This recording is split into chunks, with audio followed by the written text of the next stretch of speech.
ओम शांति। आज 8 नवंबर 2023 की मुरली में बाबा हमें श्रीमत पर अटेंशन खिंचवाते कि श्रीमत पर हम चलेंगे तो क्या होगा और नहीं चलेंगे तो क्या होगा। इक्वेशंस के माध्यम से हम समझेंगे, धारण करेंगे तो हम बच्चों को और कोई तकलीफ नहीं है, सिर्फ श्रीमत पर चलना है। बच्चा बनेंगे तो श्रीमत पर चलेंगे, बातों को समझेंगे, सेंसिबल बनेंगे, आज्ञाकारी बच्चा बनेंगे। और आज्ञाकारी बच्चा ऐसा जो कहे कि बाबा आप जो डायरेक्शन दें उसी पर हम चलें। तुम ही से बैठूं, तुम ही से खाऊं, कि जो आप खिलाएं पहनाएं, जहां बिठाएं वह करेंगे। और जितना श्रीमत पर चलेंगे उस आधार पर ही सपूत सर्विसेबल बच्चा कहा जाएगा। और श्रीमत के आधार पर ही हमसे सदा श्रेष्ठ कर्म होंगे। मन मत मिक्स नहीं होगी, राइट और रॉन्ग की समझ मिल जाती है, दूसरों की मत के प्रभाव में नहीं आते हैं। फिर चाहे कोई वस्तु ना भी मिले, कोई बात पसंद ना भी आए तो बिगड़ते नहीं है। और जब हम ऐसी श्रीमत पर चलते हैं तो माया का इंटरफेरेंस नहीं होता। माया को हम सदा के लिए विदाई दे देते हैं, बाप की बधाइयों के पात्र बन जाते हैं। तो चेकिंग करनी है कितना परसेंटेज में हम श्रीमत को फॉलो कर रहे हैं, उतना ही परसेंटेज में भगवान की बधाई हमें प्राप्त होगी और ऊंच पद भी मिलेगा। क्योंकि अपनी मत पर चलने से ऊंच पद पा नहीं सकेंगे। तो अंडरलाइन करना है और चेकिंग करनी है कि सारे दिन में अपनी मत पर हम कितना चल रहे हैं। फिर बाबा हमें इस दुनिया से वैराग्य दिलाकर एक बाप की याद में रहने के लिए प्रेरित करते।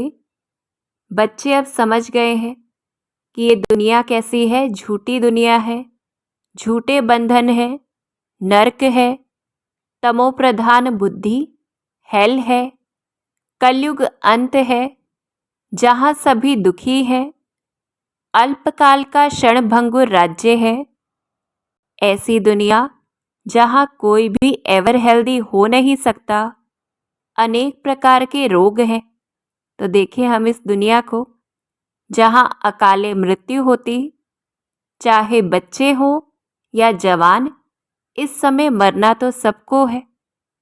देह सहित सब कुछ इस दुनिया का खत्म हो जाने वाला है।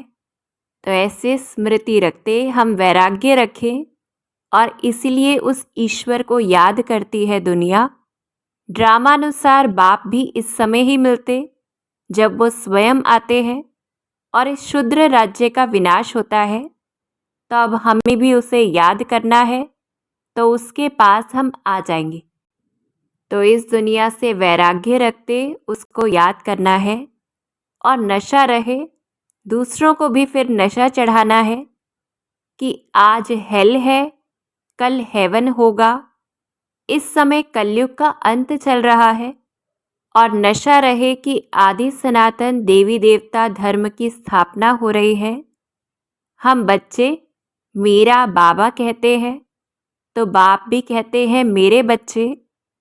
तो शिव पिता के, भगवान के धन के मालिक बन जाते हैं हम बच्चों को वर्षा मिलता है स्वर्ग का।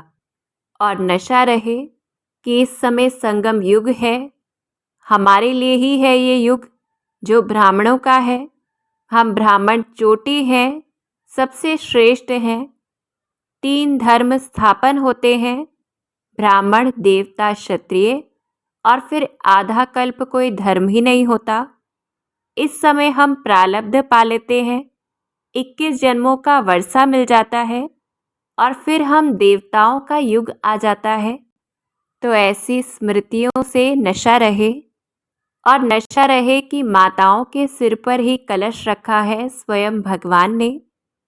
इस समय स्वयं भगवान हमें अच्छे कर्म सिखलाते और श्रीमत पर जैसे फिर हम अच्छे कर्म करते, औरों को भी आप समान बनाते, तो सतयुग में प्रारब्ध पाते हैं। और इस समय सारी राजधानी स्थापन हो रही है, तो नशा रहे उस नई दुनिया का भी। देखें हम उस सतयुग को जहां ईश्वर से मिलने की बात नहीं होती। हेवन है, 5 विकार नहीं है, कोई रोग नहीं है, और देखते जाएं हम, कभी अकाले मृत्यु नहीं होती है।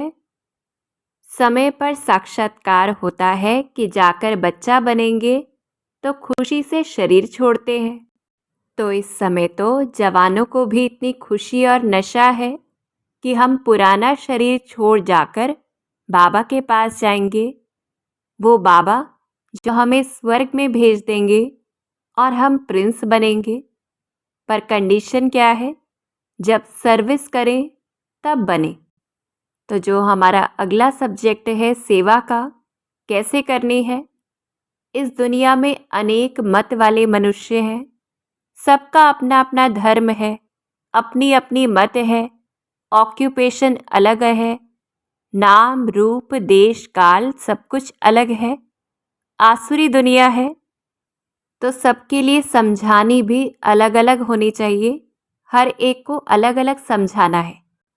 तो बाबा पक्का कराते कि जितना हम उस बाप को जानते हैं उतना ही उस बाप का और रचना का परिचय हम दूसरों को भी देंगे। अगर नहीं देते तो उसे जानते भी नहीं हैं। तो कैसे देना है शिव बाबा का परिचय? कि वो सर्वव्यापी नहीं है। सर्वव्यापी तो 5 विकार है। फिर कोई अगर शास्त्रों की बात बताते तो बताना है कि शास्त्र तो मनुष्यों ने बनाए हैं। धर्म स्थापकों ने जो बातें सुनाई, बाद में शास्त्र या ग्रंथ बना।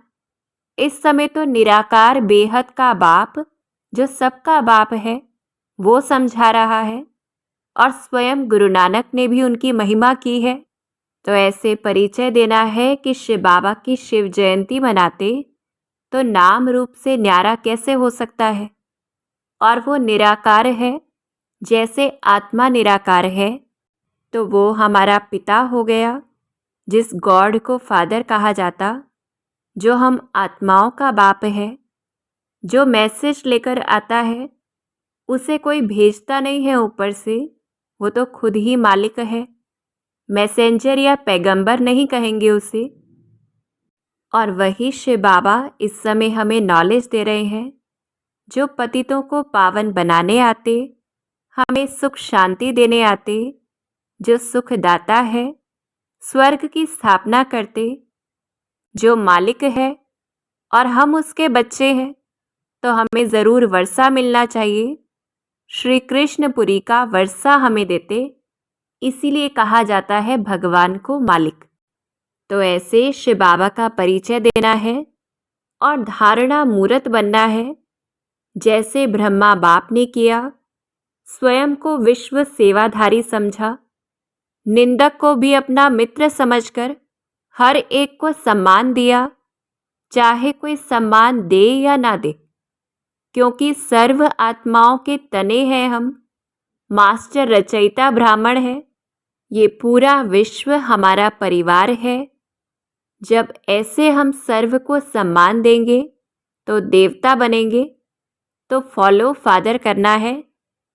और वो शिव हमारा माता पिता है, तो ब्रह्मा और जगत अम्बा भी हमारे माता पिता हैं। ये समझना है और धारण करना है। फिर भी अगर हम श्रीमत पर नहीं चलते तो बाबा अटेंशन दिलाते कि सब अपना अपना हिसाब किताब चुकतू कर अंत में सतोप्रधान बनते हैं। मरने के बाद साक्षात्कार होगा। अंदर बहुत पछताते हैं कि हमने ऐसा कर्म क्यों किया। शरीर छोड़कर फिर आत्मा भटकती है, भोगना भोगनी पड़ती है। तो इस दृश्य को सदा सामने रखते हमें श्रीमत पर चलना है और सहज रूप से उस नई दुनिया और अपने घर जाना है। अच्छा, ओम शांति।